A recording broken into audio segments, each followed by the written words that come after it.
কলকাতার পাইকপাড়া। সেই পাইকপাড়ায় ব্লাস্ট। কি কারণে এই ঘটনা? খাস কলকাতায় এই রকম ঘটনা, এই বিস্ফোরণের ঘটনা কেন? নেপথ্যে কি? ঘরে, বন্ধ ঘরে বোমা মজুদ। পাইকপাড়ার গাঙ্গুলিপাড়া লেন, সেখানে বিপত্তি। সাত সকালে পর পর বিকট শব্দ, বিস্ফোরণ। ব্লাস্টের তীব্রতায় উড়ে যায় চাল, আগুন ধরে যায়। ঘটনাস্থলে পৌঁছয় বম্ব স্কোয়াড, সায়েন্টিফিক উইং। এখনো পর্যন্ত কি জানা যাচ্ছে? এলাকা কর্ডন করে রাখা হচ্ছে, জানবো। প্রতিনিধি রৌনক রয়েছেন সঙ্গে। রৌনক, দেখা একবার আজ সকাল 6:11 নাগাদ হঠাৎই যে ক্লাবটি গত 3 বছর ধরে বন্ধ ছিল সেখানে বিস্ফোরণ ঘটে এবং বিস্ফোরণের তীব্রতা এতটাই ছিল ক্লাবটির যে ছাদ তা উড়ে পাশের বাড়িতে গিয়ে পড়ে এবং পাশের বাড়ি বেশ কয়েকটি কাচের জানলা ভেঙে যায়। পরবর্তীতে কলকাতা পুলিশের বোম স্কোয়াড ঘটনাস্থলে এসে পৌঁছায়। এখান থেকে প্রায় 5টির কাছাকাছি তাজা বোমা উদ্ধার করা হয়েছে। স্থানীয়দের অভিযোগ যে দীর্ঘদিন ধরেই এই ক্লাবের যে জমি, সেই জমি দখল করার একটা চক্রান্ত চলছিল।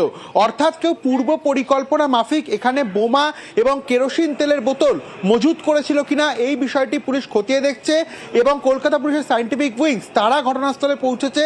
নমুনা সংগ্রহের যে প্রক্রিয়া, সেই প্রক্রিয়াও করা হচ্ছে। কারণ যে বোমাগুলি উদ্ধার হয়েছিল সেগুলি কবে এখানে রাখা হয়েছিল বা এখানে তৈরি করা হতো কিনা, প্রত্যেক কটি অ্যাঙ্গেলই কিন্তু কলকাতা পুলিশের তরফ থেকে খতিয়ে দেখা হচ্ছে। এবং বিশেষ করে যে technical evidence, CCTV camera footage, সেই সিসিটিভি ক্যামেরা ফুটেজে পুলিশ জোর দিচ্ছেন।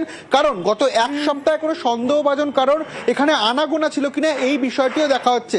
স্থানীয় বাসিন্দারা যেটা অভিযোগ করছে যে গত 3 থেকে 4 বছর এই ক্লাব পুরোপুরি বন্ধ ছিল, কেউ ক্লাবে প্রবেশ করেনি। তাহলে কারা এসে বোমা এখানে মজুত করলো? এটাই কিন্তু এখন প্রাথমিক প্রশ্ন হয়ে দাঁড়িয়েছে। সঙ্গে থাকো। সিসিটিভি বসানো, সামনে ভোট আসছে, আমরা চাই প্রশাসন যেন ঠিক ব্যবস্থা নেয়, মুখ্যমন্ত্রী তরফ থেকে ব্যবস্থা নেয়।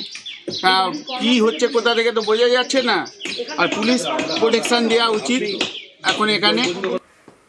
রৌনক, একটা প্রশ্ন রয়েছে, এটা তো বন্ধ একটা ক্লাব এবং 3 বছর ধরে বন্ধ ছিল তুমি বলছো, তাহলে এর ভেতরে কেউ বা কারা নিশ্চয়ই এই বোমা রেখে গিয়েছে। উদ্দেশ্যটা ঠিক কি?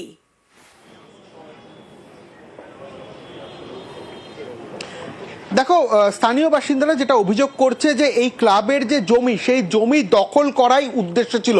সেই কারণেই কেউ এখানে বোমা মজুত করেছে এবং কোনোভাবে অন্য কোনো জায়গা দিয়ে তিনি প্রবেশ করেছেন, এমনটা একটা অভিযোগ উঠছে।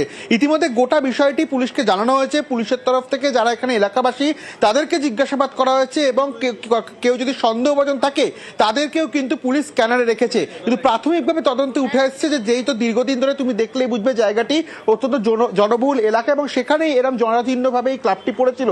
সেখানের জায়গাটি দখল করার জন্যই হয়তো এই ধরনের ঘটনা ঘটিয়ে থাকতে পারে। সেক্ষেত্রে এই ধরনের ঘটনা কে ঘটালো এই বিষয়টি কিন্তু ইতিমধ্যে সব থেকে বড় প্রশ্ন এবং ইতিমধ্যে পুলিশ সেই বিষয়টি তদন্ত করে দেখছে। মূলত এলাকাবাসী যারা রয়েছে তাদেরকে জিজ্ঞাসাবাদ করা হচ্ছে এবং গত 1 সপ্তাহ 2 সপ্তাহে কোনো সন্দেহভাজন কারোর এখানে আনাগোনা ছিল কিনা এই বিষয়টি কিন্তু পুলিশের তরফ থেকে খতিয়ে দেখা হচ্ছে।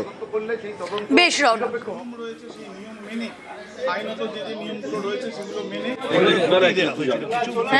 রাখা ছিল হয়তো পরিত্যক্ত একটা ক্লাবে, এবার সেটা কোনো কারণে ব্লাস্ট করে। কিভাবে ব্লাস্ট করেছে সেটাও কেউ জানে না এখনো পর্যন্ত।